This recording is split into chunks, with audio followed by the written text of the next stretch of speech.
धनंजय मुंडे यांनी वाल्मिक कराड याला कशा प्रकारे सरेंडर करायला लावलं याचे पुरावे माझ्याकडे उपलब्ध आहेत असा सनसनाटी दावा सामाजिक कार्यकर्त्या अंजली दमानिया यांनी केला। हे प्रकरण अंगावर शेकणार हे लक्षात येताच धनंजय मुंडे यांनी वाल्मिक कराड याला शरण यायला लावला असा आरोपही दमानिया यांनी केला। त्यामुळे धनंजय मुंडे, बालाजी तांदळे, शिवलिंग मोराळे, सारंग आंधळे, डॉक्टर वायबसे आणि त्यांची पत्नी SP Bargal, PSI Rajesh Patil, PI Bhagwat Shelar, PI Mahajan आणि गीते LBSचे अधिकारी 10 जणांना सहआरोपी करून जबाब नोंदवा अशी मागणी अंजली दमानिया यांनी केली। बालाजी तांदळेंनी स्वतः त्यांना सांगितलं, ही माहिती मिळाली।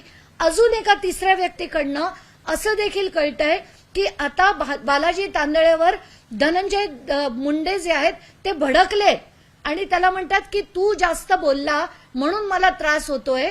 असं हे सगळं जे चाललंय हे धनंजय मुंडे सगळं त्यांना कल्पना आहे, सगळं त्यांच्या माहितीत झालेलं आहे, सगळं आवादा कंपनीमध्ये झालेलं आहे।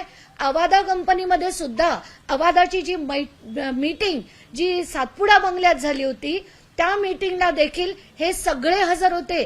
तिथे 2 पोलीस अधिकारी सुद्धा हजर होते। ही सगळी माहिती जी आता येते पण चार्जशीटमध्ये त्याचा उल्लेख नाही।